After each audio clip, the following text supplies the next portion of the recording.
জয় শ্রীকৃষ্ণ। রাধে রাধে বন্ধুরা, এসে গেছি তোমাদের কাছে কাজুর আরও একটা ব্লগ নিয়ে।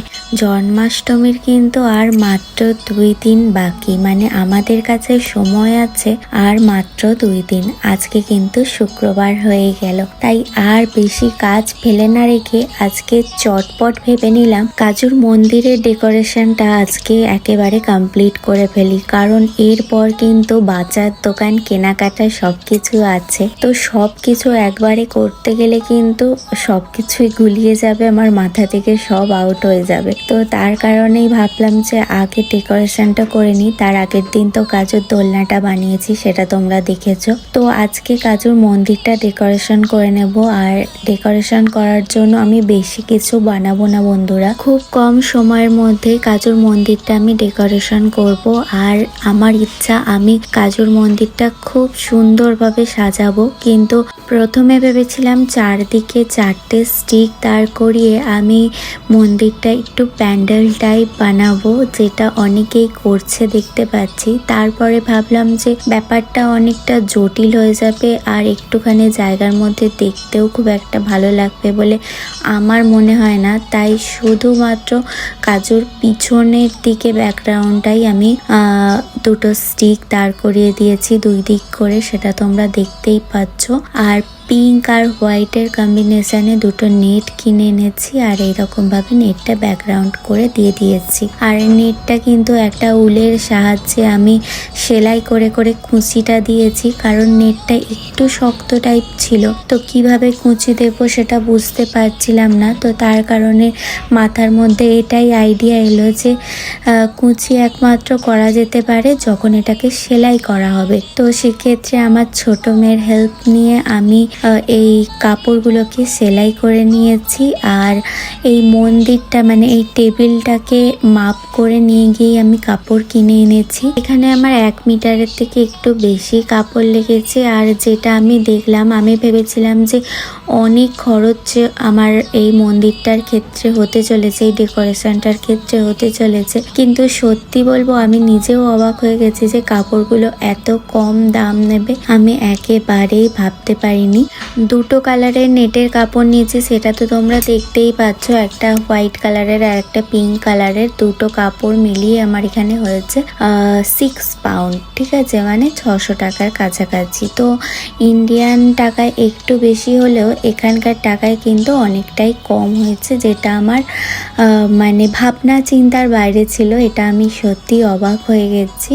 আর কাপড়টা কুচি দিয়ে নেওয়ার পর এখন আমি স্টিকগুলো 2টো সুতো বেঁধে দিয়েছি, দেখতেই পাচ্ছ দুদিকের 2টো সুতো। আর এরপর কুচিটা ফেলেছি। দেখো পিছন দিকে এতটা সুন্দর লাগছে, তোমাদের একটু পরে দেখাচ্ছি। তো সামনে থেকে একবার দেখে নাও কিভাবে আমি 2টো সুতো বেঁধে নিয়েছি।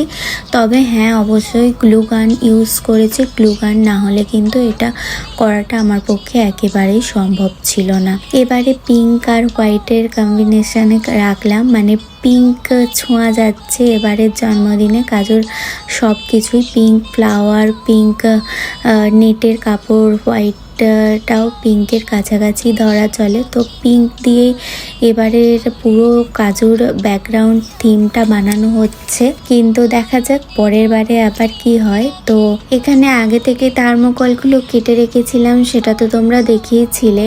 আর এরপর কাজুর পিছনের ব্যাকগ্রাউন্ডটার জন্য নেটটা লাগিয়ে নেওয়ার পর একেবারে চলে এলাম থার্মোকলগুলো এরকম ফুল দিয়ে আর প্লাস্টিক পাতা দিয়ে। মানে আমার কাছে কিন্তু আর্টিফিশিয়াল নানান ধরনের গাছ এরকম ছিল, তো এটা থেকেই আমি আইডিয়া করে করে মাথা লাগিয়ে খাটিয়ে বার করে কিভাবে এই থার্মোকলটাকে সাজিয়ে নেওয়া যায় সেটাকে সাজালাম।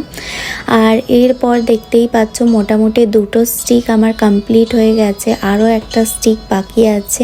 আর আবারও দেখলাম যে ব্যাকগ্রাউন্ডটা কেমন লাগছে, একটুখানি রেস্ট নিয়ে আবারও চলে এসেছি। বাবানকে বললাম শেষের স্টিকটা কমপ্লিট কমপ্লিট করে দিতে। ও শেষের স্টিকটা কমপ্লিট করে দেওয়ার পর এখন আমি আবার থার্মোকলটা গ্লু গানের সাহায্যেই আটকে নিচ্ছি। আর বাবানকে বলেছি, বাবান অপোজিট সাইডটা দাঁড় করিয়ে রেখেছে, হাতে ধরে আছে, কারণ থার্মোকলটা কিন্তু একটু পাতলা আছে, তো আমার ভয় লাগছিল যদি ভেঙে না যায়, তো তার জন্য ওরা আমাকে হেল্প নিতে হলো। এখন উপরের থার্মোকলটা বসিয়ে দেওয়ার পর পাশে দুটো থার্মোকল এরকমভাবে বসিয়ে দিচ্ছি। আর ভেবেছিলাম দু পাশ দিয়ে গ্লুগান দিয়ে আটকে দেব, কিন্তু দেখতে পাচ্ছি যে দুদিকে গ্লুগানের সাহায্যে আটকালে কিন্তু নেটটা নষ্ট হয়ে যেতে পারে, তো তার কারণে মিডিলের স্টিকটা একটুখানি গ্লুগান দিয়েছি। তো থার্মোকলটা স্টিক হচ্ছে পুরো মিডিল পোর্শনটা, আর সাইড দুটো খোলাই থাকছে যাতে করে কাপড়গুলো নষ্ট না হয়ে যায়। এই কাপড়গুলো দেখা যাক পরবর্তীতে আরও আমি কিছু কাজে লাগাবো, কিন্তু ইচ্ছা আছে যে এইরকম ব্যাকগ্রাউন্ডটা যতদিন সম্ভব ভালো থাকে রেখে দেব, কারণ এত কষ্ট করে বানানো জিনিস চট করে কিন্তু খুলতে একেবারে ইচ্ছা হয় না। আর আমি সত্যি কথা ভাবিনি যে ব্যাকগ্রাউন্ডটা এতটা সুন্দর হয়ে যাবে। ব্যাকগ্রাউন্ডটা কমপ্লিট করার পর আমি নিজেও সত্যি কথা অবাক হয়ে গেছি যে এতটা সুন্দর লাগছে। আর আমাদের কাছে ফেরি লাইট ছিল আগে থেকে, উপরের ফুলগুলোর ওপরে কিন্তু দেখতেই পাচ্ছ একটা ফেরি লাইট দিয়ে দিয়েছি। আর এক্সট্রা করে কাপড় আমি কিনিনি টেবিলটার জন্য, কারণ বাবানের আগে থেকেই ওড়না ছিল এরকম কালারফুল একটা ওড়না, যেটা দেখলাম এরকম পিঙ্ক কালারের ফ্লাওয়ারগুলোর সাথে বেশ ভালোই লাগছে সিংহাসন বা বসার জায়গাটা। সত্যি কথা বলতে আমি এই বসার জায়গাটার জন্য যে একটা কাপড় কিনতে হবে সেটা কিন্তু একেবারে ভাবিনি। ইন্ডিয়ায় থাকলে তো নানান রকমের অপশান খুঁজে পাওয়া যায়, নানান ধরনের কাপড় থাকে, ব্লাউজের পিস থাকে, তারপর সামনে থেকেই চাইলে নানান ধরনের কাপড় কিনে নিয়ে চলে আসা যায়। কিন্তু আমরা যে জায়গাটায় থাকি এখান থেকে মোটামুটি হাই স্ট্রিটটা অনেকটা দূর, আর এই মুহূর্তে কিন্তু বেজে গেছে প্রায় রাত্রির 8টা, তো কেনার কোনো অপশান তো ছিলই না। তো সেক্ষেত্রে এই ওড়নাটাকেই আমি কাজে লাগালাম, আর দেখতে কিন্তু বেশ ভালো লাগছে। আরও একটা এই রকম ধরনের ফ্লাওয়ার স্টিক আমার কাছে ছিল, যেটা আমি সাইড দিয়ে কভার করে দিচ্ছি। এর ফুলগুলোকে আর খুলিনি, কারণ পরবর্তীতে আবার যদি কোনো রকম প্রয়োজন হয় এই ফুলটা আমার কাছে থাকলো। আলাদাভাবে আরও অন্য কিছু চাইলে ডেকোরেশন করতে পারবো। তো এইরকমভাবেই ফ্লাওয়ার স্টিকটা সাইড দিয়ে ঘিরে দিয়ে দিলাম, আর সঙ্গে আরও একটা ফেরি লাইট ছিল যেটা টেবিলটাকে ঘিরে বসিয়ে দিলাম। আর এরপর আমি লাইটগুলোকে যখন জ্বালাবো দেখো কতটা সুন্দর লাগছে। মোটামুটি খালির ওপর দিয়ে কাজুর বসার জায়গাটা এরকমভাবেই সাজিয়ে নিতে পারলাম, যেটা দেখি কাজুও ভীষণ খুশি আর আমিও কিন্তু ভীষণ খুশি হয়েছি। এমনিতে জন্মাষ্টমীর দিন তো নানান ধরনের ফুল কেনা হবে, সেই ফুল দিয়ে বসার জায়গাটা আরও সুন্দর করে সাজিয়ে নেওয়া হবে। তখন তোমরা দেখে বলো যে এই বসার জায়গাটা কেমন লাগছে। জন্মাষ্টমীতে কাজুর মন্দিরটা ঠিক এইরকমভাবে ডেকোরেশন করতে পেরে আমি তো ভীষণ খুশি। তোমরা যারা ভাবছো যে তোমরা মন্দির ডেকোরেশন করতে পারো নিজের হাতে, তারা কিন্তু এরকমভাবে একবার ট্রাই করতে পারো। সত্যি কথা বলতে বন্ধুরা, টাকা পয়সা খরচ করে তো সাজিয়ে নিতে সবাই পারে, কিন্তু নিজের মন থেকে নিজের হাতে করে সাজানোর আনন্দটা যে কতটা সেটা নিজেরা নিজেদের মতো করে সাজালে তবেই সেই আনন্দটা অনুভব করতে পারবে।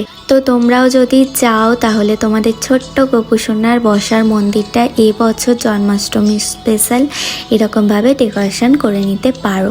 আর সকাল সকাল রামধনু দেখে মনটা ভালো হয়ে গেল। তোমাদেরও রামধনু 7 রঙের দর্শন করালাম। জয় শ্রীকৃষ্ণ, রাধে রাধে।